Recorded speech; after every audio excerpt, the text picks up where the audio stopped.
వరి ప్రొక్యూర్మెంట్ మీద ఇంత దుమారం ఎందుకు? ఇప్పుడు కేసీఆర్ ఉండగా తెలంగాణ రాష్ట్రంలో వరి రైతులు ఎందుకు ఇబ్బంది పడాలి? ఈ స్పీచ్ ఇన్ను ఒకసారి. ఈ పంటలో అపోహ ఎక్కువ పెట్టింది. ఆయన కొనరు, ప్రొక్యూర్మెంట్ లేదు, ధర రాదు, కథ రాదని చెప్తే తప్ప అధ్యక్ష. బ్రహ్మాండంగా వస్తుంది. ఎట్లా అంటే తెలంగాణ డొమెస్టిక్ కన్జంప్షన్, తెలంగాణ తినేది 1,00,00,000 టన్నులు మనమే తింటాం అధ్యక్ష. 65 లక్షల టన్నుల బియ్యం తింటాం మనం. 1,00,000 టన్నుల వడ్డు పండితేనే 65 లక్షల టన్నుల బియ్యం వస్తుంది. ఇది మామూలుగా లెక్క అందరికి తెలిసి 61 నుంచి 67% వస్తుంది అధ్యక్ష. ఒక క్వింటాల్ వడ్లను గిన్నెకేస్తే 61 కిలోల నుంచి 67 కిలోల మధ్య వస్తుంది ధాన్యం యొక్క రకాన్ని పెట్టి.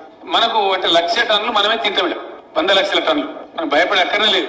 మన రాష్ట్రంలో 2,000 పైచలకు రైస్ మిల్స్ ఉన్నాయి అధ్యక్ష. వాళ్ళను కూడా ఒక ఇన్స్ట్రుమెంట్ లాగా మనం వాడే అవసరం ఉంది. వాళ్ళకి అవసరమైనటువంటి ఎంకరేజ్మెంట్ ఇచ్చి, ఎక్స్పోర్ట్ పర్మిట్లు ఇచ్చి, మన రైతాంగానికి మినిమం సపోర్ట్ ప్రైస్ రావాలి కాబట్టి, మన రైతాంగం పండిన పంట బ్రహ్మాండంగా పోవాలి కాబట్టి ఇది జరగాలి అధ్యక్ష. నేను ఎందుకు చెప్తున్నా పని కట్టుకుని మాట, కొంతమందికి నా మీద కోపం కూడా వస్తుంది. మళ్ళీ ఇంకింత వరి ఏమంటున్నా కేసీఆర్ అని ఏమైనా చెప్తున్నా అధ్యక్ష, భయపడదని చెప్తున్నాను. ఈ రోజు మన కళ్ళ ముందు కనబడుతున్న వరి పంట లెక్క 78 లక్షల ఎకరాలు. రేపటి నాటికి అది 88 లక్షల ఎకరాలు అయితే 98 లక్షల ఎకరాలు అయితే ఐఎమ్ హ్యాపీ. 1,00,00,000 ఎకరాలు అయితే ఐఎమ్ హ్యాపీ.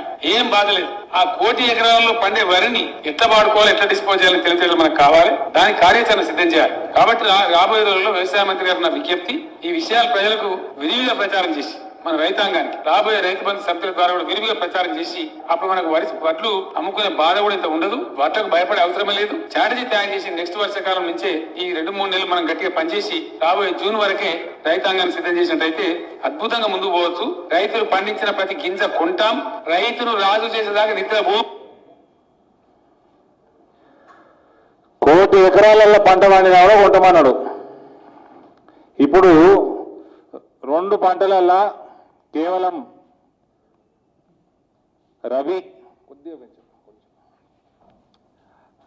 రబీలో వచ్చే బాయిల్డ్ రైస్ కొనవంటనే ఉలిక్కిపడ్డాడు.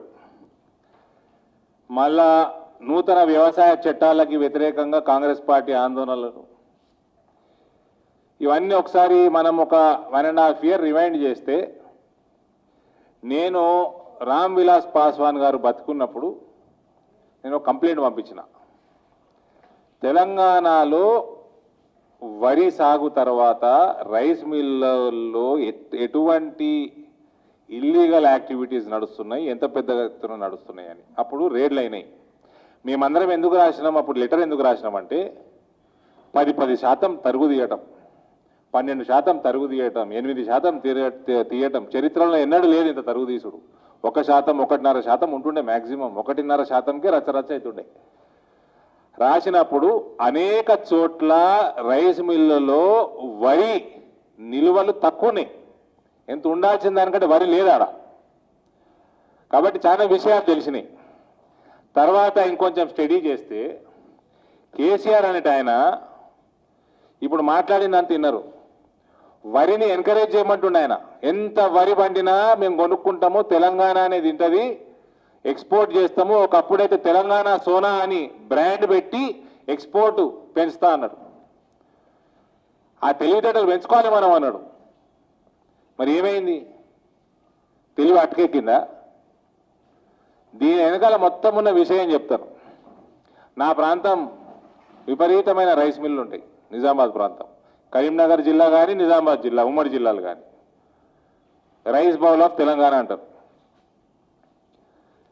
ఇక్కడ 18, ఇదంతా జాగ్రత్తగా వినాలా, ప్రతి రైతన్న వినాలా, 1,880 రూపాయలకి కేంద్రము క్వింటాల్ వరికి ఇస్తున్నది. ఆ వరి తీసుకుపోయి రైస్ మిల్లులకు పోతున్నది. రైతు ఇస్తాడా, గవర్నమెంట్ ఇస్తుందా, రైస్ మిల్లులకు ఏరుతున్నది. రైస్ మిల్లు ప్రాసెస్ చేసి 67 కిలోలు రా రైసు, రబీలు అయితే 68 కిలోలు బాయిల్డ్ రైసు, ఇది ఎఫ్సిఐకి ఇవ్వాలి. ఇక్కడ ఏమైతుందంటే అతిపెద్ద కుంభకోణం అండి ఇది. రైస్ మిల్లులలో అడ్వాన్స్ రైస్ మిల్లులు తక్కువ, లేటెస్ట్ టెక్నాలజీ తోటి. పాతకాలం రైస్ మిల్లులు ఎక్కువ. ఇప్పుడు ప్రజలు మంచి క్వాలిటీ రైస్ తినాలని కేంద్రము 1950లలో ఉండే ఎఫ్సిఐ నామ్స్ తయారు చేసిన నామ్స్ని మార్చి మాయిశ్చర్ తక్కువ చేస్తున్నది. డిస్కలర్ కానీ డిఫెక్ట్లు కానీ మన నూకలు 25% నుంచి 20%, మళ్ళీ దాన్ని ఫోర్టిఫై చేసి న్యూట్రియంట్స్ అన్ని యాడ్ చేసి ప్రజలకు ఇవ్వాలని కేంద్రం తపన. ఒకవైపు పాత జమానా రైస్ మిల్ అందరూ ఏం చేస్తున్నారంటే ఆ వరి వచ్చినట్టు 1880 గవర్నమెంట్ కట్టే 1600 రూపాయలకి అడ్వాన్స్ రైస్ మిల్లకు ఇస్తున్నారు. అడ్వాన్స్ రైస్ మిల్లకు ఇచ్చేసి ఈ వరిడికి వచ్చిన లెక్క మళ్ళీ ఎఫ్సీఐకి అయితే బియ్యం ఇవ్వాలి కదా. ఈ రేషన్ షాపులో అయితే బియ్యం తిరుగుతూ ఉంటుందో మనది, ఆ బియ్యంది పెద్ద మాఫియా. వాళ్ళ దగ్గర 18 రూపాయలకి 20 రూపాయలకి మ్యాక్సిమం 18 రూపాయలకి కొని ఆ రైసు సర్క్యులేషన్లో పెడుతున్నారు. ఈ వరి తీసుకున్న అడ్వాన్స్ రైస్ మిల్లర్లు ఏం చేస్తున్నారు, వాళ్ళు ఇవ్వాల్సింది ఎఫ్సీఐకి ఇచ్చేసి మిగిలింది వాళ్ళంతా అడ్వాన్స్ టెక్నాలజీ ఉన్నది, హై క్వాలిటీ రైస్ చేస్తారు. వాళ్ళ టార్గెట్ ఏమో higher middle class, higher class. వాళ్ళు 35-36 రూపాయలకి మార్కెట్లో అమ్ముకుంటున్నారు. 1600కి ఒక పాత జమానా రైస్ మిల్లోడు లేటెస్ట్ రైస్ మిల్లోనికి ఇస్తుంటే వరి డిమాండ్ ఎట్లా పెరుగుతుంది? రైతుల దగ్గర పెరగదు. నీకు ఆల్మోస్ట్ 300 రూపాయల వ్యత్యాసం ఉన్నది. ఇక పాత రైస్ మిల్లోడు 1700-1600లకు అమ్ముతున్నాడు క్వింటాలు. ఎఫ్సీఐకి ఎంత ఇవ్వాలండి? 67 కిలోలు ఇవ్వాలి. 18 రూపాయలకు కొంటున్నాడు. ఆ మాఫియా అంతా హైదరాబాద్కి వెళ్ళి నడుస్తున్నది. సప్లై మొత్తం, ఆ బియ్యం సప్లై మొత్తం రీసైకిల్ బియ్యం 1206 రూపాయలు అవుతున్నది. 18 రూపాయలకు కొంటే 67 కిలోలు అంటే స్ట్రైట్ 400 రూపాయలు క్వింటాలు వరికి పాత రైస్ మిల్లోడు ప్రాఫిట్ చేస్తున్నాడు. అది 20-21 కొన్నా కూడా 200 రూపాయలు ప్రాఫిట్ అవుతున్నది. ఏ పని చేసి లేదు, ఏం లేదు. ఇది మామూలు కాదు. మన దగ్గర కేసీఆర్ మాటలు బట్టి 2 లక్షల కోటి ఎకరాలు 220 లక్షల టన్నులు తెలంగాణ పండిస్తున్నది. జస్ట్ మీరు 400 రూపాయలు క్వింటాలు వరికి ఈ బ్లాక్ మార్కెట్ జరుగుతూ ఉంటే మీరు ఇమాజిన్ చేయండి స్కేల్ ఆఫ్ కరప్షన్. ఇది మాఫియా హైదరాబాద్కి వెళ్ళి నడుస్తున్నది. ఆ మాఫియా కేసీఆర్ కేటీఆర్ అనుసరణలో నడుస్తున్నది, కనుసరణలో.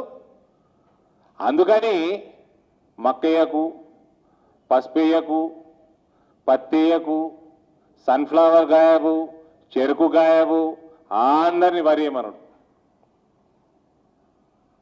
అతిపెద్ద కుంభకోణం ఇది. నూతన వ్యవసాయ చట్టాలు వస్తే ఈ దుకాణం బంద్ అవుతుంది. అందుకని ఈ కాంగ్రెస్ వాడు ఇలా ఎగురుతున్నాడు. మొన్న భారత్ బంద్ నాడు కాంగ్రెస్ ముఖ్యమంత్రి లెటర్ రాస్తాడు. పేర్లు ఎందుకు అనవసరం.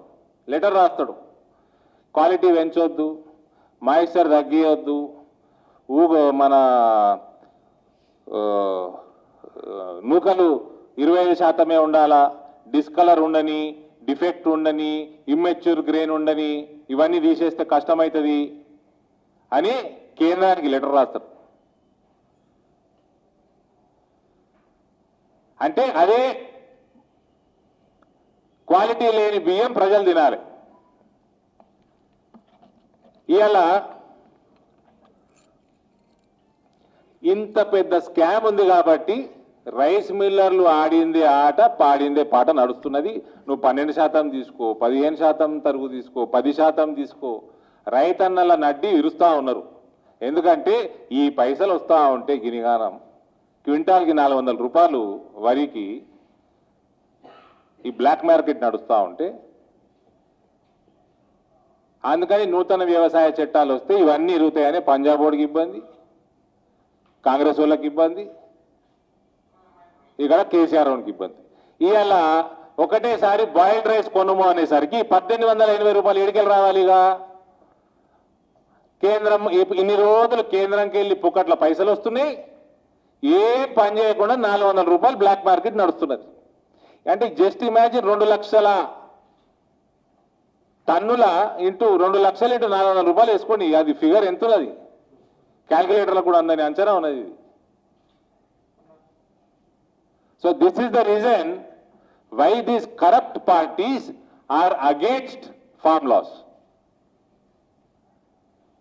రైతులు కేసీఆర్ కల్వకుంట్ల జేబులు నింపనీకే వరి పండిస్తున్నట్టున్నది. ఇవాళ కేంద్రం బాయిల్డ్ రైస్ కొనము అనేసరికి ఎక్కడ ఫ్యూజులు ఎగిరిపోతున్నాయి కేసీఆర్కి, కేటీఆర్కి. నిన్న మొన్నటి దాకా ప్రతి గింజ మేమే కొంటాం, ధాన్యం గింజ మేమే కొంటాం ప్రతిదీ అన్నోడు మరి ఏమైంది? ఎందుకు ఢిల్లీ చక్కర్లు కొడతా ఉన్నాడు? ఇది రైతులకు తెలవాల్సిన విషయము. ఇవాళ ఇన్నేళ్ళేమో వరి వేయండి, మేమే కొంటాము, మేమే తింటాము, తెలంగాణనే 1 కోటి ఎకరాలు తింటది అన్నోడు ఇవాళ వరి వేస్తే ఉరి అనే కాడికి వచ్చాడు. వేరే పంటలని నాశనం చేసిండు ఇన్నేళ్ళు. ఇక ఏం మాట్లాడతారండి వీళ్ళు?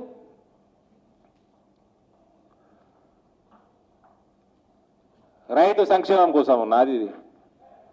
6, 7, 8 సెప్టెంబర్ విపరీతమైన వర్షాలు, అప్పుడు రెడ్ అలర్ట్. నిజామాబాద్, జగిత్యాల నా నియోజకవర్గంలో ఆనాడు అంచనా 12,000 ఎకరాలలో క్రాప్ డ్యామేజ్. ఒకటని ఇచ్చిండా? సపోర్ట్ ఇచ్చిండా?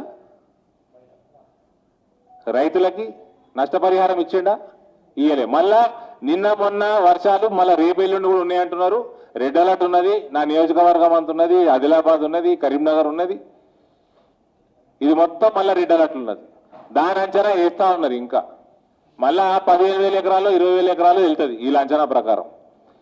కేంద్రము ఫసల్ బీమా యోజన పెట్టి నష్టపరిహారం చెల్లించడానికి ఒక సిస్టమ్ పెంచితే ఇవ్వండి, ఫసల్ బీమాకి ప్రీమియం కట్టేది లేదు. 840 కోట్లు బాకీ 2 సంవత్సరాలల్లా. ఇది మళ్ళా పేపర్లది ఎందుకు మీకు? పార్లమెంట్లో ప్రశ్న, ఒక ఎంపీ అడిగిన ప్రశ్నకి తోమర్ గారు అగ్రికల్చర్ మినిస్టర్ ఇచ్చిన జవాబుల తెలంగాణ నుంచి ఉన్న పెండింగ్ 438 కోట్లు, 402 కోట్లు. 1819, 1920 నువ్వు ఇయ్యవు నష్టపరిహారం. కేంద్రం ఇస్తా అంటే నువ్వు కట్టాల్సిన ప్రీమియము కట్టవు. కేంద్రం లేఖలు రాసింది, రాష్ట్ర వాటా 467 కోట్లు కట్టాలని సీఎంకు కేంద్రం లెటర్.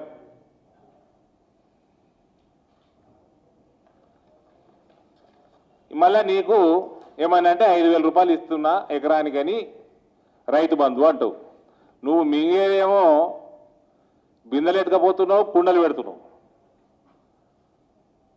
నీకోసం 400 రూపాయలు బ్లాక్ మార్కెట్. ఎన్ని లక్షల కోట్ల కరప్షన్ అండి ఇది. అందుకని ఎన్నడూ లేని చరిత్రలో ఎన్నడూ లేని విధంగా తరువు నడుస్తా ఉన్నది. రైస్ మిల్లర్ని వేలెత్తి పన్నెత్తి మాట అనలేని పరిస్థితిలో ఇలా కేసీఆర్, కేటీఆర్ ఉన్నాడు. మళ్ళా వీళ్ళు రైతుకి రైతు బంధు, మేము రైతులను ఆదుకుంటాం అని పొంగనాలు కొట్టుడు. కాంగ్రెస్ వాళ్ళు వాళ్ళ మేనిఫెస్టోలో ఉంది, కాంగ్రెస్ పార్టీ మేనిఫెస్టోలో రేవంత్ రెడ్డి అలా ఎగురుతున్నావు ఫార్ములా మీద. నీ మేనిఫెస్టో, నీ పార్టీ మేనిఫెస్టో 2019 లోక్సభల 11వ పాయింట్ అగ్రికల్చర్ కింద, Congress will repeal the agriculture produce market committees act and make trade in agriculture produce including exports and interstate trade free from all restrictions. నీ మేనిఫెస్టో ఇది. ఈ రేవంత్ రెడ్డి ఏ పార్టీలో ఉన్నాడో రేవంత్ రెడ్డికి తెలుసో లేదో అని నాకు డౌట్. మేనిఫెస్టో చదువుకోరా? మీ శరద్ పవార్, మీ యూపీఏ అగ్రికల్చర్ మంత్రి, మీ ముఖ్యమంత్రి షీలా దీక్షిత్కి రాసిన లెటర్, ప్రైవేట్ మార్కెట్ యార్డులు పెట్టాలి మనం అని. మీ మేనిఫెస్టో అంటున్నది, మీ ముఖ్యమంత్రులు మాట్లాడుతున్నారు, మీ వ్యవసాయ మంత్రులు మాట్లాడుతున్నారు. ఆనాడు మీరు మాట్లాడిన రోజు నిద్రపోయినవా? లేకపోతే ఆ రోజు నువ్వు ఆ వేరే పార్టీలో ఉన్నావని ఇప్పుడు నాకు సంబంధం లేదంటవా?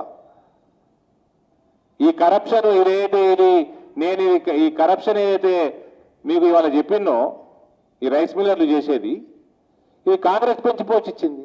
దాన్ని ఇంకో లెవెల్కి తీసుకుపోయిండు కేసీఆర్. అది వేరే మాట. అది ఈ పైసలన్నీ ఆగిపోతే నిద్ర పడుతుందా అండి? పంజాబ్ వాడికి తెలంగాణ వాడికి పట్టదు మరి. అందుకని రైతు ఉద్యమం.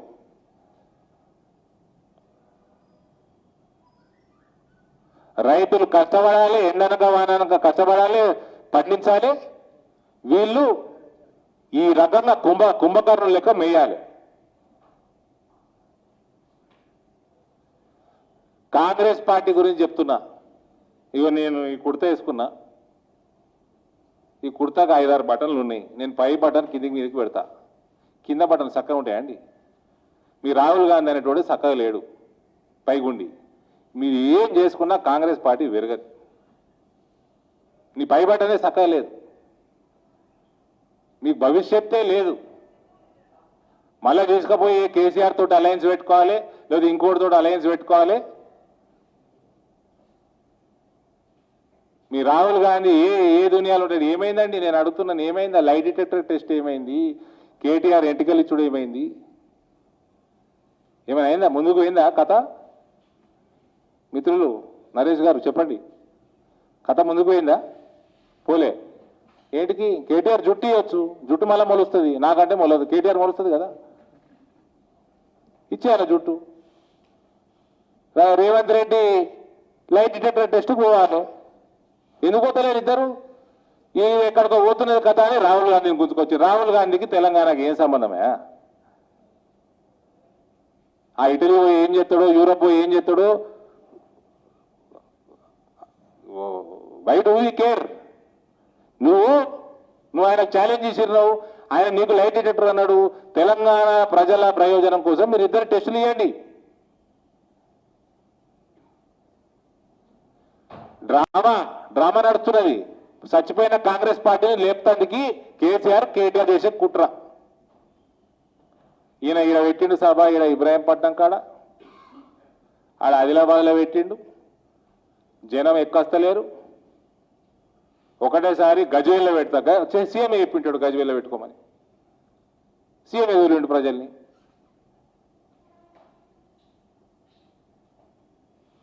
ఇక ముఖ్యమంత్రి గారు ఢిల్లీ టూర్ వేయండు. ఇదేదో భలే గమ్మత్తున్నదండి. ఢిల్లీ టూర్ పోతే 2 ట్రిప్పులు వేయండు 15-20 రోజుల.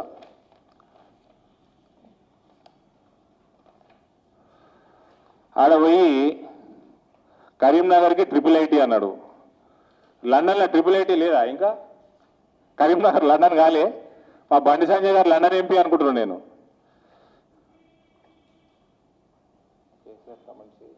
రిక్వెస్ట్ లేదు ఉన్నది. నక్సల్స్ ఏరియాలో రోడ్లకి ఫండ్స్ అన్నాడు. బ్రదర్, ఏపీ రీఆర్గనైజేషన్ యాక్ట్ ప్రకారం తెలంగాణలో ఆనాడు 10 జిల్లాలలో 9 జిల్లాలు బ్యాక్వర్డ్ జిల్లాలుగా నిర్ణయించి ప్రతి జిల్లాకి ప్రతి సంవత్సరం 50 కోట్లు సెంట్రల్ రోడ్ ఫండ్ వస్తున్నది. 450 కోట్లు గత 6 సంవత్సరాల నుంచి వితౌట్ ఫెయిల్ మనకు వస్తున్నది. గత 6 సంవత్సరాల నుంచి 450 కోట్లు అంటే 2000 కోట్లకు పైన టోటల్గా మిషన్ భగీరథకి కాళేశ్వరంకి మళ్లించిండు. ప్రతి రూపాయి మళ్లించిండు. మళ్ళా సిగ్గు లేకుండా పోయి మళ్ళా సెంట్రల్ రోడ్ ఫండ్ అడుగుతున్నాడు. ఈడ హైదరాబాద్ నాగ్పూర్ ఇండస్ట్రియల్ కారిడోర్ కావాలంట. నేను మిమ్మల్ని అందరిని అడుగుతున్నా, ఒక్క ఇండస్ట్రీ గత 7.5 సంవత్సరాలలో తెలంగాణకు వచ్చిందా? I will wait for your reply. ఒక్క ఇండస్ట్రీ వచ్చిందా చెప్పండి. మళ్ళా కేటీఆర్ మేము దేశాన్ని సాకుతున్నాం, మేము దేశాన్ని సాకటంలో 4వ స్థానంలో ఉన్నాం అని ప్రొంకడాలు. చెప్పండి, ఒక్క ఇండస్ట్రీ చెప్పండి. ఐటీ ఇండస్ట్రీ పక్కన పెట్టండి సార్. ఐటీ ఇండస్ట్రీకి కేటీఆర్ ఆ ఏందో ఉద్యోగం చేసుకునేటప్పుడు ఏదో ఉద్యోగం చేసినట్ట వాళ్ళు కాంగ్రెస్ వాళ్ళు చెప్తారు, చెపరాసి ఉద్యోగమో మరి ఏవో ఉద్యోగం అమెరికాలో చేసుకునేటప్పుడు మేము అప్పటికే ఐటీ బిల్డింగ్లు కట్టి కిరాయిలకు కూడా ఇచ్చుకున్నాం. ఐటీ ఇండస్ట్రీ $30 వరకు వాళ్ళ తంబ్రులు ఉంటుంది. $30 పర్ స్క్వేర్ ఫీట్ రెంటల్ ఇస్తాం రియల్ ఎస్టేట్ వాల్యూ. ఇక మరీ ఆ సిటీ మీద ప్రేమ ఉంటేనో $1 దాకా పెరుగుతారు, అది కూడా తక్కువనే పర్ ఎస్ఎఫ్టీ. అది దాటిందా వాళ్ళు వేరే పట్టణంకి పోతారు. వేరే పట్నం ఏడ ఇన్ఫ్రాస్ట్రక్చర్ ఏడ బాగుంటే అడిగి వెళ్ళిపోతారు వాళ్ళు. They will not afford more than $1 per square feet. Delhi Gurgaon అయిపోతుంది, బాంబే అయిపోతుంది, దాని తర్వాత బెంగళూరుకి వస్తారు, చెన్నైకి వస్తారు. ఆడ రేట్లు పెరిగిపోగానే హైదరాబాద్కి వచ్చిండ్రు, హైదరాబాద్లో పెరిగిపోగానే పూనాకు పోయినరు, ఇవాళ నాగ్పూర్ పోతున్నారు, వైజాగ్ పోతారు. బ్యాక్ ఆఫీస్ అది. They will not pay beyond $1 per square feet. దాన్ని కేసీఆర్ కేటీఆర్ చేసేదేం లేదు. హైదరాబాద్ సప్లై ఎక్కువైంది, కిరాయి తక్కువ ఉంటే హైదరాబాద్ ఉంటుంది, ఇంకా వస్తాయి కంపెనీలు. దాని ఏదో సంకలు గుర్తుకోవాల్సిన అవసరం లేదు. ఇండస్ట్రియల్ ఏం చేసినావు? ఇండస్ట్రియల్ రెవల్యూషన్ ఏం చేసినావు? నేను తీసుకపోతే గుజరాత్కి 2003కి mister cocaine Ramarao. Cocaine spelling మారిపోయిందండి. సి తోటి కాదు, కే తోటి వస్తుంది. 2 కేలు ఉంటాయి అందులో. కొకేన్ రామారావు గారు వినండి. గుజరాత్ వెనుకబడ్డ ప్రాంతం 2001 October 1st week Narendra Modi అనేట ఆయన ముఖ్యమంత్రి అయిండు. అయినాక ఫస్ట్ చేసింది ఆయన గుజరాత్లో కరెంటు లేకపోతుండే. ఆడ 23 లక్షల ఎలక్ట్రిక్ పోల్స్ నాటిండు. 1000 రోజుల ప్రోగ్రాం 56,000 ట్రాన్స్ఫార్మర్లు తెచ్చిండు. 75,000 కిలోమీటర్ల తీగలాగిండు. 24 గంటలు first state in the history of this independent India to become 24-hour 3-phase electricity in all 18,000 villages. What Gujarat. Simultaneous గా కాళేశ్వరం కట్టలే, రూపాయి అప్పు తేలే. నువ్వు 4 లక్షల కోట్ల అప్పుల ముచ్చిన వేయాల, 1,50,000 కోట్లతోటి కాళేశ్వరం కడుతున్నావు. Kaleshwaram never in the future can become agriculturally viable. It will never become, it is impossible. ఆడ ఆయన కట్టింది 24 గంటలు కరెంటు, 3-phase కరెంట్ వచ్చింది. రైతు మోటార్ నడుపుకోవచ్చు. భూగర్భ జలాలు పెంచిండు. రూపాయి అప్పు చేయకుండా భూగర్భ రీఛార్జ్ వెలు కట్టిండు, చెక్ డ్యాములు కట్టిండు, రివర్ గ్రిడ్, ఇవన్నీ చేసుకొని అగ్రికల్చర్ ప్రాఫిట్ ఆ 1000 రోజులల్లో 9,000 కోట్లకి వెళ్ళి 34,000 కోట్లకు పెరిగింది. 4 ఇంతలు పెరిగింది. ఇది ప్లానింగు, కమిట్మెంటు. ఏడ రూపాయి కరప్షన్ లేదు, మింగుడు అవసరం లేదు. ఇది అయినాక ఇండస్ట్రియల్ రెవల్యూషన్ చెప్తా మీకు. ఇవాళ ఎందుకు ఈ టాపిక్ ఎత్తుతున్నా అంటే, ఇవాళ 18 సంవత్సరాలు 18 years ఆఫ్ యానివర్సరీ వైబ్రెంట్ గుజరాత్ది. 7.5 సంవత్సరాలు అయిపోయింది తెలంగాణ వచ్చి. ఈ బంగారు తెలంగాణ ఎడుదొచ్చిందో ఏందో, ఒక్క ఇండస్ట్రీ రాకపోయే. 2003లో అహ్మదాబాద్లో, సూరత్లో ఫస్ట్ టైం వైబ్రెంట్ గుజరాత్ పెడితే agri based industries, biotech, pharma, oil and gas, ఇటువంటి ఇండస్ట్రీలు, మైనింగ్, ఇటువంటివి 176 ప్రాజెక్టులు, 76 MOUలు, 66,068 కోట్ల రూపాయల వర్త్ MOUలు సైన్ అయినాయి ఫస్ట్ డే. 45 దేశాలు పార్టిసిపేట్ అయినాయి అందులో. ఆనాడు మొదలైంది 18 సంవత్సరాల క్రితం. ఇవాళ 2013లో last vibrant Gujarat under Narendra Modiji 2013 121 దేశాలు ఆనాడు పార్టిసిపేట్ అయినాయి. 45 నుంచి 121 దేశాలు లాగాడు గుజరాత్కి. మళ్ళా 2017 ఆయన చేసిన పునాది మీద 2017 వైబ్రెంట్ గుజరాత్లో 25,577 MOUలు, 20 లక్షల కోట్ల worth, 20 lakh crore worth MOU signed in 2017. That is industrial revolution. ఒక దిక్కు కరెంటు తెచ్చిండు, ఒక దిక్కు వ్యవసాయం పెంచిండు, భూగర్భ జలాలు పెంచిండు. కేసీఆర్ అనేటోడు నేను ఫ్రీ కరెంట్ ఇస్తున్నా అంటున్నాడు. ఫ్రీ కరెంట్ ఇస్తే మోటార్ వేసుకుంటే భూగర్భ జలాలు పెంచావయ్యా? 1,50,000 కోట్లతోటి ఏం చేస్తున్నావు? నీకు నీ బిడ్డకి కొడుకుకి మేపనీకనే కదా ఈ 1,50,000 కోట్ల ప్రాజెక్టు. అలా చేసి చూపించిండు. 20 ఏళ్ళ కింద చేసి చూపించిండు, రూపాయి అప్పు లేకుండా. పాలసీ, ఇండస్ట్రియల్ పాలసీ ఉందా అండి ఇక్కడ? First state to get in to single window clearance Gujarat 2003లో. ఎస్సీజెడ్లన్నీ ఇండస్ట్రియల్ టౌన్షిప్లుగా మార్చిండ్రు. మున్సిపాలిటీలలో ఉన్న మొత్తం ఏదైతే వాటర్ ట్రీట్మెంట్, రోడ్లు, గ్యాసు, అన్ని సౌలభ్యాలు ఏదైతే మున్సిపాలిటీలలో ఉంటాయో అన్ని కూడా ఇండస్ట్రియల్ టౌన్షిప్లో ఉండాలి. మళ్ళా జ్యూరిస్డిక్షన్ మున్సిపాలిటీకి ఉండదు. మళ్ళీ పోయి టీఆర్ఎస్ కార్పొరేటర్లు, ఎమ్మెల్యేలు పోయి ఆడ నోటీసులు ఇచ్చి బిల్డింగ్లో కొడతాం, వాళ్ళకి అక్కడ జ్యూరిస్డిక్షనే లేకుండా చేసాడు. టోటల్ సింగిల్ విండో క్లియరెన్స్, పునాది కాడికి వెళ్ళి ప్రొడక్షన్ దాకా. మళ్ళా ఆ ఇండస్ట్రియల్ టౌన్షిప్లలో క్యాప్టివ్ ఎలక్ట్రిసిటీని పెంచిండు, ప్రమోట్ చేసిండు. క్యాప్టివ్ ఎలక్ట్రిసిటీ ఆ ఇండస్ట్రియల్ టౌన్షిప్కి అక్కడనే కరెంట్ ఉత్పత్తి చేసుకోవాలా, సప్లై చేసుకోవాలా. ఎక్సెస్ ఉన్నది గుజరాత్ ఎలక్ట్రిసిటీ బోర్డుకి ఇవ్వాలి. ఇస్తే వాళ్ళకి కరెంటు మీద ఉన్న సెస్ ఎగ్జాంప్ట్ చేసిండు. ఎలక్ట్రిసిటీ డ్యూటీ అంటున్నాడా, అది ఎగ్జాంప్ట్ చేసిండు. అట్లా ఇన్సెంటివ్లు ఇచ్చిండు. ఇండస్ట్రియల్ టౌన్షిప్లో ఉన్న వాళ్ళకి stamp duty, registration tax, sales tax, purchase tax, luxury tax, entertainment tax, almost అన్ని స్టేట్ గవర్నమెంట్ ట్యాక్సులు ఎగ్జాంప్ట్ చేసిండు. ఇవన్నీ చేస్తే గుజరాత్ పెరిగింది, కరెంట్ రెవల్యూషన్ వచ్చింది, అగ్రికల్చర్ రెవల్యూషన్ వచ్చింది, ఇండస్ట్రియల్ రెవల్యూషన్ వచ్చింది. ఆయన పెరిగిండు, 4 సార్లు ముఖ్యమంత్రి గెలిచిండు, ఇవాళ ప్రధానమంత్రిగా అయ్యిండు, మళ్ళా గెలుస్తాడు ప్రధానమంత్రిగా 3వ సారి కూడా. ఇది లీడర్షిప్. దీన్ని బంగారుమయం చేయడం అన్నది దీన్ని అంటారు. ఇది మళ్ళీ ఈయన మాట్లాడి నిన్న అబద్ధం నెంబర్ 1 కేటీఆర్ నిన్న అసెంబ్లీలో 4వ స్థానంలో తెలంగాణ ఉన్నదని. ఉన్న 28 రాష్ట్రాలల్లో 11 రాష్ట్రాలు ఆర్బీఐకి వాళ్ళు లెక్కనే అప్పచెప్పలే, 17 రాష్ట్రాలే అప్పచెప్పినాయి. ఆ 17 కూడా తెలంగాణ 5వది. అందులో ఉత్తరప్రదేశ్ని ఎగరగొట్టిండి. ఫస్ట్ తమిళనాడు. ఈయన మాట్లాడిన లెక్క 2020-21 లెక్క. ఏది కూడా ఫస్ట్, సెకండ్, థర్డ్లో ఏది కూడా బీజేపీ రాష్ట్రం లేదన్నాడు.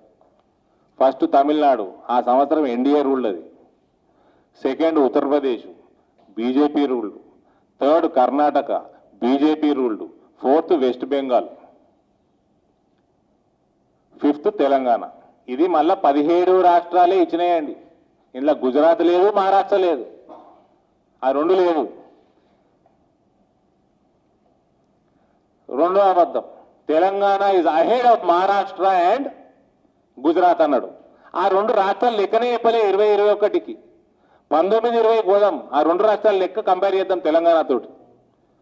మహారాష్ట్ర 19-20 సంవత్సరం పోతే 21.53 lakh crores. Gujarat 12.45 lakh crores దేశానికి ఇచ్చింది. తెలంగాణ 7 లక్షల కోట్లు ఇచ్చింది. ఏడుంది కంపారిజన్? ఏడుందా? ఒకటి డబల్, ఒకటి ట్రిబల్. దానికంటే అహెడ్ వెళ్ళిపోయినామని అబద్ధాలు. ఇందులో మళ్ళా ట్యాక్సులు కేంద్రానికి ఇస్తున్నాము, సిజిఎస్టీ కదా ఎక్కువ ఇచ్చేది. నీకు ఎస్జిఎస్టీ లేదా? నీకు ప్రాపర్టీ ట్యాక్సులు లేవా? నీకు వేరే రెవెన్యూ లేదా? మరి నువ్వు కేంద్రాన్ని, దేశాన్ని నడుపుతున్నా అంటున్నావు, మరి ఈడ ఎందుకు భూములు అమ్ముకుంటున్నావు? సంస్థలు లాస్లలో ఉన్నాయి, అమ్ముకుంటున్నాం అంటే అది వేరే, దానికి ఏమైనా జస్టిఫికేషన్ ఉన్నది? అప్రిషియేటింగ్ అసెట్లు భూములు ఏంటికి అమ్ముకుంటున్నావు? దేశాన్ని నడుపుతున్న మునగానివి నువ్వు, మరి నీ భూములు ఎందుకు అమ్ముతున్నావు? నార్సింగ్లు అమ్మి, తెల్లాపూర్లు అమ్మి, అంతా సర్ప్లస్ స్టేట్ అయితే, రిచ్ స్టేట్ అయితే నువ్వు మీ నాయన చెప్పినట్టు భూములు అమ్ముకుంటాడు ఆయన ఎవరన్నా? ఇవాళ నీ రాష్ట్రం కేటీఆర్ ఉద్యోగస్తులకి జీతాలు టైంకి ఇవ్వలేని స్థితిలో ఉన్నది. నువ్వు మీ అక్క, మీ చెల్లె ఏబట్టి. ఆనాడు మొత్తము ఖజానా మొత్తం ఖాళీ చేసి తాజ్మహల్ కట్టిండట ప్రియురాల కోసం. ఒక భార్య ఉంటే భార్య అంటాం, అనేక మంది ఉంటే ప్రియురాలే అంటాం. ఇక ఆ కడితే ఈయన కొడుకు బిడ్డ కోసం మొత్తం ట్రెజరీ మొత్తం నాశనం చేస్తుండే కేసీఆర్. ఇలా బిడ్డే కొడుకు వాళ్ళకున్న పైసల పిచ్చి కోసం 1000 కోట్లు ఇస్తలేరని మళ్ళీ ఎందుకండి ఏడుపెందుకు? టెక్స్టైల్ పార్క్ కోసం 1000 కోట్లు అప్పెందుకు కడుకోవాలి? నువ్వే దేశాన్ని నడుపుతున్న మొనగాని అంటున్నావు నువ్వు. నీ ఉద్యోగస్తులకు జీతాలు 27వ తారీఖు దాకా ఇస్తలేరు. కేంద్ర ప్రభుత్వం ఏనాడన్నా ఫస్ట్ దాటుతుందా కేంద్ర ప్రభుత్వం? ఇంకా పండగలు వస్తున్నాయంటే 31కి ఇస్తుంది జీతాలు.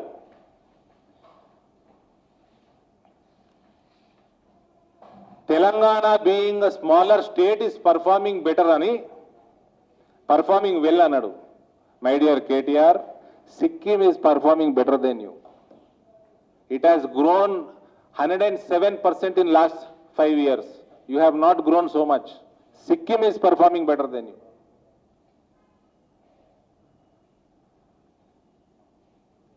అబద్ధాలు చెప్పటంలో అలా అయ్యని మించిపోయిన. అందుకనే అడిగిన, కేసీఆర్ ఎక్కువ అబద్ధాలు చెప్తాడా, కేటీఆర్ ఎక్కువ అబద్ధాలు చెప్తాడా?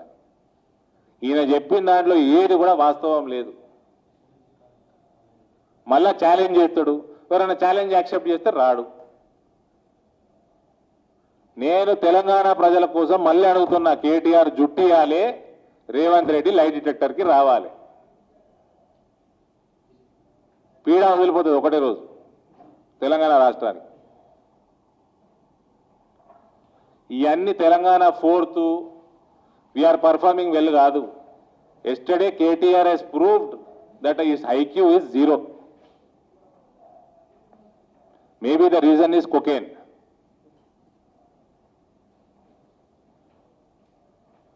అప్పులకి అడ్డం పడకండి అంటాడు. మళ్ళా ఒక దిక్కేమో దేశాన్ని నడుపుతున్నా అంటుండు, మళ్ళీ ఇంకో దిక్కేమో అప్పులకు అడ్డం పడతాడు. ఏ అడ్డం పడ్డారు ఆయన? FRBMని 3% నుంచి 5% పెంచే కోవిడ్ అయిపోయినాక కూడా 4% మెయింటైన్ చేస్తున్నారు.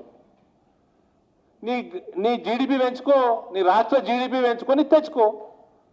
నువ్వు ఒక ఇండస్ట్రీ లేవు, నువ్వు వ్యవసాయాన్ని పట్టించుకోవు, అప్పులు పెంచుకుంటా ఉంటావు. నీకు ఏడికెళ్ళి వస్తుంది? నీకు ఏడికెళ్ళి వెళ్తుంది చెప్పు జీడిపి?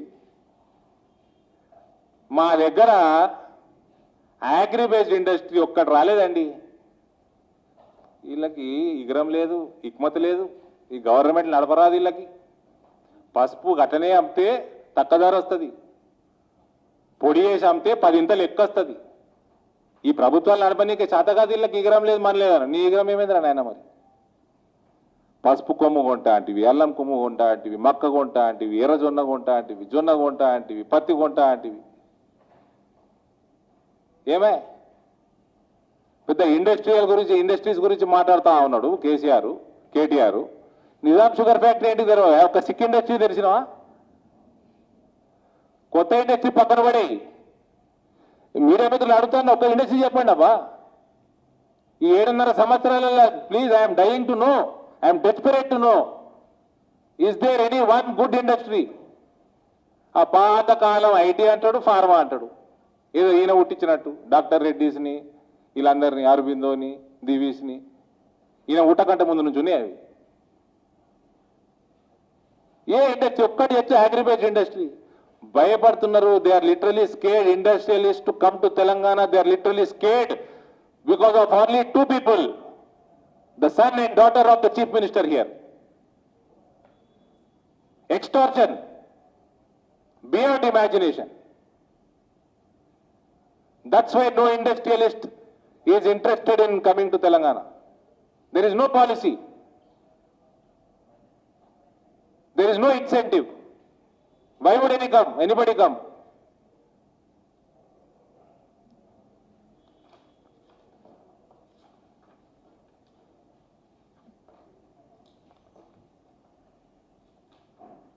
మళ్ళా ఇవన్నీ ఓను మంచి పనులు చేస్తే ప్రజలు ఓట్లేస్తారా నాయన?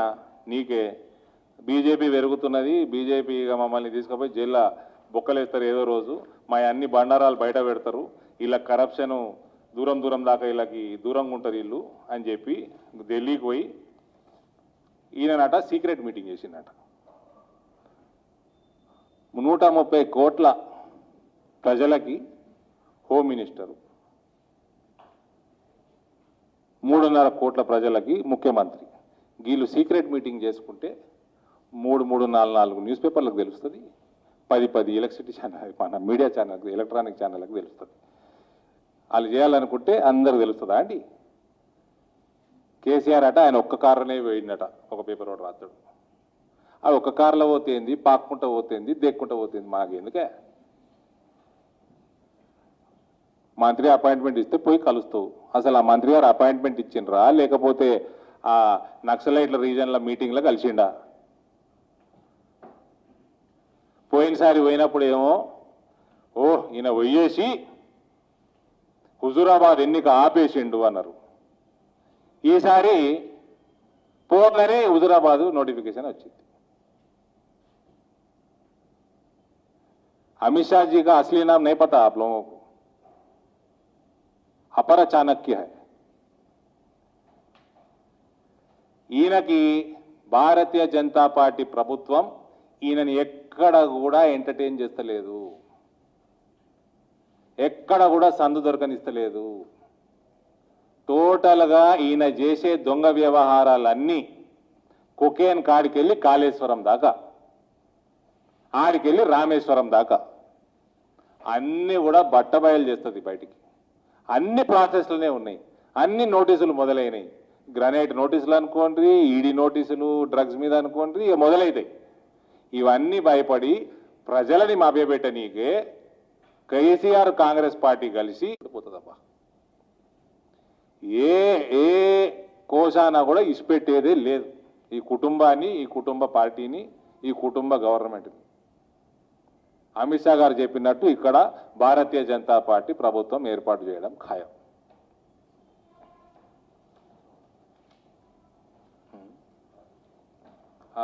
ఈయన రాజద్రోహం కేసు పెడతారా నా మీద తిట్టినందుకు? ఏమి రాచరికం ఉన్నది అనుకున్నాడా?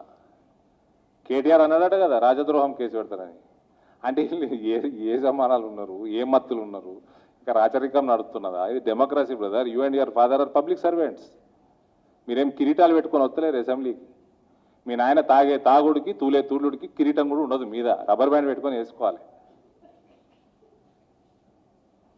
ఇది రాజద్రోహమేంద్రా నాయన? దేశద్రోహం కేసు పెట్టొచ్చురా నాయన? మీ నాయన దేశం కాదు. మన దేశం ఒక ఇది మ్యాప్ కూడా సీసా లెక్క ఉండదు. ఈ జోకులు చేస్తున్నావు కేటీఆర్? రాజద్రోహం ఇవన్నీ భయపెట్టిస్తున్నావు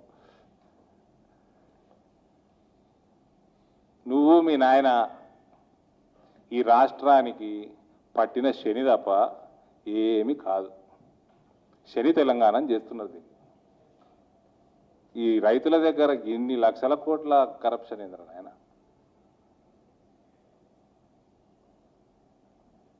మొత్తం పంటలు నాశనం చేస్తేవి, ఏ పంటకి బోనస్ ఇవ్వకపోతేవి, ఏ పంటని పెంచకపోతేవి, ఉన్న రైతులందరినీ వరేయాలి వరేయాలి వరేయాలని వరిలకు తెస్తేవి. ఇవాళ వరేస్తే ఉరంటివి. ఏడికి వాళ్ళ రైతులు చెప్పండి? దేనికోసం అంటే ఈ మాఫియా కోసం. పాపం రైతులు 2 సంవత్సరాలు చూస్తూ ఉన్నా ఎండనక వాననక కష్టపడి సంపాదించి పండించి తీసుకొచ్చి ఆ ప్రొక్యూర్మెంట్ సెంటర్లకు తెస్తే 10% తరుగు, 8% తరుగు పని లేక తీసుకుపోరు వాపస్. అంటే రైతు తీసుకుపోతారా అండి? డెస్పరేట్ సేల్స్ చేయాల్సి వస్తున్నది. రైతు గోస చూడలేకపోతున్నాం. ఈ దరిద్రులకు మాత్రం అది కనబడదు.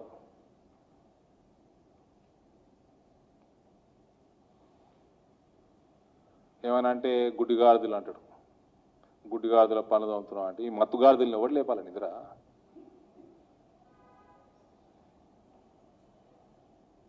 జరా నా మీద రాజద్రోహం కేసు వేయకు కేటీఆర్. Thank you.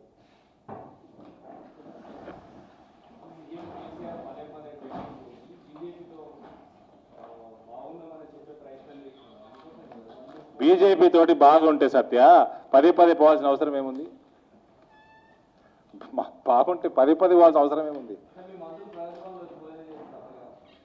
నువ్వు సెక్రటరియట్ వెళ్తే సెక్రటరీ లేదు, సెక్రటరీ కూడా కొట్టుకుంటుంది. నేను కలవాలి కదా, ముఖ్యమంత్రి కలవాలి. ఇలా పీయూష్ గోయల్ గారు ఎందుకు కలిసిండండి? పీయూష్ గోయల్ గారు కలిస్తే చాయ్ టైంకి వస్తే చాయ్ పోస్తాడు, భోజనం టైంకి వస్తే భోజనం పెడతాడు. నువ్వు ఒక మంత్రి వచ్చిండు, నా దగ్గర ఎయిర్పోర్ట్లు కట్టాలి, మాకు సివిల్ ఏవియేషన్కి ఇండస్ట్రీ పెట్టాలి, నీతోటి మాట్లాడాలి, నువ్వు ఏడికి రమ్మంటే ఆడికి వస్తాడు. నువ్వు భోజనం పిలవా నన్ను? నువ్వు మంది ఇంటికి పిలుస్తావా? నీ ఇంటికి పిలుస్తావు? రానా? వస్తా. దానికి ఎందుకు పెద్ద పట్టించు?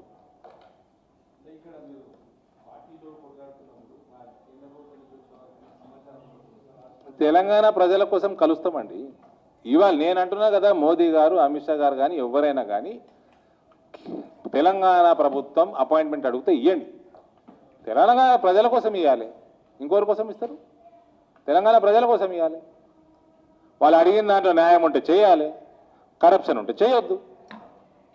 మరి కేసీఆర్ వేయండు, మళ్ళా కాళేశ్వరం నేషనల్ ప్రాజెక్ట్ అడగకపోయి, ఫాలో అప్ చేయకపోయి, ఏంటికి? నీతి ఆయోగ్ మాకు పైసలు ఇవ్వమన్నది భగీరథకి ఎందుకు అడగలే? ఎందుకంటే వాళ్ళ కరప్షన్ ఉన్నది. వాళ్ళు లెక్కలు అడిగితే లెక్కలు ఇస్తలేరు.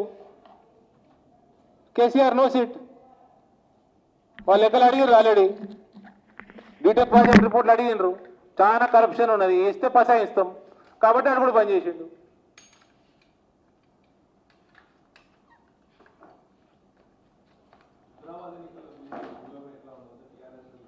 అక్కడ ఎలక్షనే లేదు. హుజరాబాద్లో అక్టోబర్ 30 నాడు అయ్యే ఎలక్షన్, అసలు ఎలక్షనే లేదు. ఈటెల రాజేందర్ గారికి నల్లేరు మీద నడకనే ప్రజాదరణ ఉన్న వ్యక్తి. ప్రజలు ఆయనను కోరుకుంటున్నారు. అక్కడ ప్రతి ఇంట్లో ఈటెల రాజేందర్ గారికి ఓట్లు పడతాయి. అసలు ఎలక్షనే లేదు. There is no election in Huzurabad. It is a one side cakewalk for Bharatiya Janata party. People of Huzurabad hate KCR.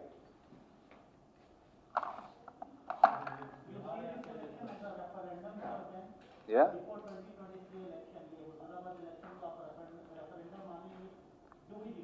See, every election has its own charm, it has own effect. So we have won a very critical election, which was Dubaka. Then as a whole unit, GHMC, our performance was very, very nice. We increased about 12 times. So Huzurabad also we will win handsomely with big majority. And yes, it is part and process of BJP's growth in Telangana, which will end by forming government in 2023.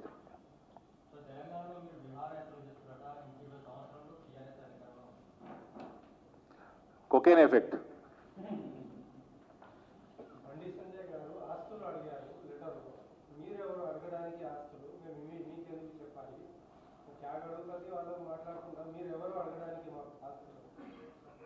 ఎవరు answer?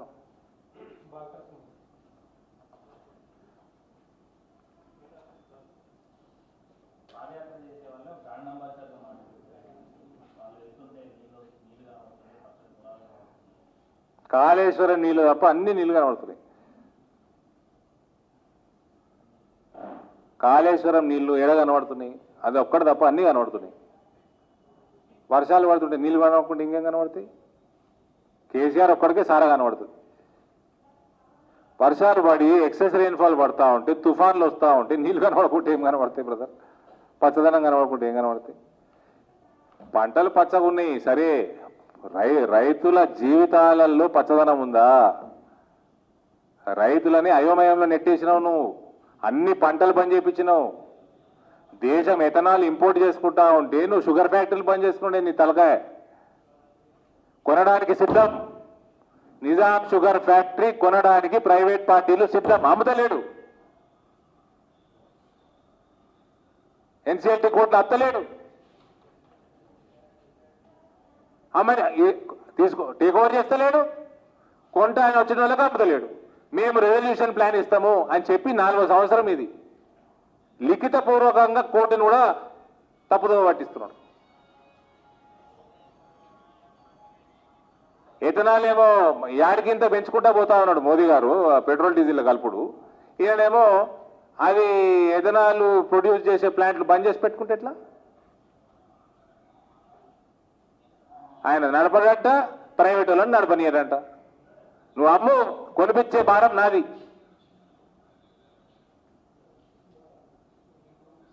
నువ్వు take over చేయాలన్నది మా demand BJP తరఫున. మరి రైతుల పక్షాన ఉంటే మాట్లాడితే గవర్నమెంట్ నడపాలి, గవర్నమెంట్ నడపని పక్షంలో ప్రైవేట్ వాళ్ళు నడపాలి. ఏదో ఒకటి చెయ్యి. ఎక్సైజ్ వరి పండుతో డైవర్ట్ చేయి. చెరుకులు ఇంకెక్కువ, వరి కంటే ఎక్కువ ప్రాఫిట్ ఉన్నది. దాని ఎంఎస్పీ పెంచుకుంటూ పోతా ఉన్నాడు మోదీ గారు. మక్క డిమాండ్ ప్రపంచం అంతా పెరుగుతూ ఉంటే ఈయన మక్క వేయొద్దంటాడు. పసుపు డిమాండ్ 200% పెరిగింది, ఎక్స్పోర్ట్ డిమాండ్. ఏమన్నా పసుపు రైతుల కోసం ఏమని చేసిండా? నువ్వు ప్రాసెసింగ్ యూనిట్ పెట్టు, 60% నుంచి 80% నేను సబ్సిడీ ఇప్పిస్తా. కొంటా అన్నావు కదా, నేను ఒక్కరినే ఇచ్చిన వాగ్దానం, నువ్వేలే వాగ్దానం. టీఆర్ఎస్ వాళ్ళు మాట్లాడలే పసుపు మీద, ముఖ్యమంత్రి మాట్లాడలే. మేము చేసినాం, నువ్వు చేసేది ఏమున్నది? లెటర్ రాయమంటే లెటర్ రాయడు. మా కేంద్ర వ్యవసాయ మంత్రి పార్లమెంట్లో లెటర్ రాయమంటే పైసలు ఇస్తామంటే పసుపు రైతులకి లెటర్ రాయడానికి శాత కాదు. రైతు బాగుపడితే ఇలా నిద్ర పడ్డది. వీళ్ళకి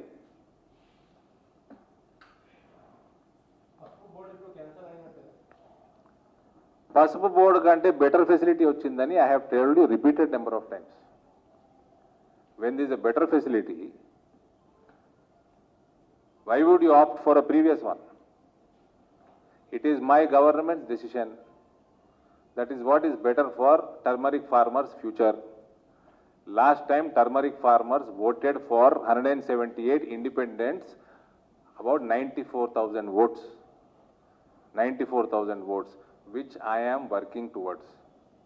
ఏదో ఇది అందరు ఎట్లా చేస్తారంటే ఈ గులాబీ మీడియా పసుపు బోర్డు, పసుపుకి ధర, నేను చెప్పిన వాగ్దానం కంటే అదనంగా ఫెసిలిటీ తెచ్చిన, ఈ నువ్వు ప్రపోజల్ పంపితే కేంద్రంకి వెళ్ళి ధర ఇప్పిస్తామని మా వ్యవసాయ మంత్రితోటి చెప్పించిన.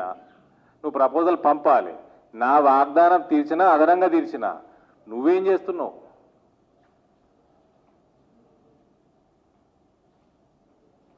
నేను మళ్ళా పసుపు రైతులందరూ ఈసారి మళ్ళా అరవింద్ గేయరు అని గులాబీ మీడియా నడుతుంది. అరే లాస్ట్ టైం వాళ్ళు ఇండిపెండెంట్ గా నిలబడి 1,00,000 ఓట్లు వేసుకున్నారు వాళ్ళు. నేను 72,000తో గెలిచిన. ఇవాళ నేను పసుపు రైతులకి పని చేసిన కాబట్టి వాళ్ళకి 3,500-4,000 రూపాయలు అదనంగా వచ్చింది క్వింటాల్కి. ఎక్స్పోర్ట్లు పెంచినాము, ఇంపోర్ట్ తగ్గించేసినాము, ప్రాసెసింగ్ ప్లాంట్లు పెట్టుకుంటే 80% సబ్సిడీ ఇస్తా అంటున్నాము. బ్రహ్మాండమైన ఫెసిలిటీ తెచ్చిపెట్టిన మన ఆఫీస్ తెచ్చిపెట్టాము, దానికి బడ్జెట్ కేటాయించినాము. ఇవన్నీ చేస్తే రేట్లు పెరిగినాయి. పసుపు రైతులు వాళ్ళని ఆశీర్వదించడానికి తయారున్నారు. ఆ 1,00,000 ఓట్లకి వెళ్ళి 40,000, 50,000 అదనంగా నాకు వస్తాయి. కానీ నాకు వచ్చిన ఓట్లకి వెళ్తే నా మెజార్టీ ఇంకేదో పెరుగుతుంది next time.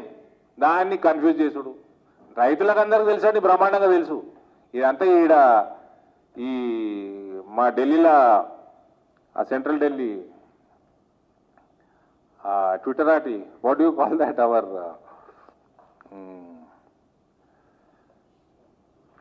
Lutyens.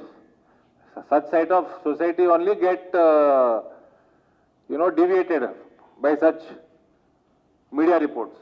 My parliament people know, my farmers know what I have done. They have gotten benefited. Not a small amount, 3,500, about 25 quintals పండుతాయి ఎకరానికి. So almost ₹1,00,000 per acre. They made more money on an average. That is because of Modi government's decision on turmeric export, import, their future. They'll vote for me. They voted for themselves last time. They'll vote for me this time. Will my majority increase or decrease? అవునండి. ఇప్పుడు ఈ Congress party manifesto చూపెట్టలేదా మీకు? Bond paper చూపి నేను చెప్తూనే ఉన్నా కదా. మరి బాండ్ పేపర్ రాసి ఇచ్చిన నేనే సంతకం పెట్టి దానికంటే ఎక్కువ చేసిన, రైతులకు పైసలు వస్తున్నాయి. ఏంది మీ ప్రాబ్లం? ఏంది మీ ప్రాబ్లం? రాసి ఇచ్చినందుకు ప్రాబ్లమా, పని చేసినందుకు ప్రాబ్లమా? What is your problem?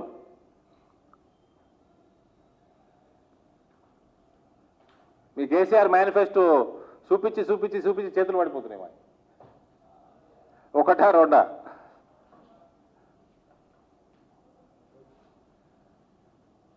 All your answers, turmeric farmers will reply in 2024 Lok Sabha elections. This so-called illiterates like KTR who speak English will get a tight slap on their face.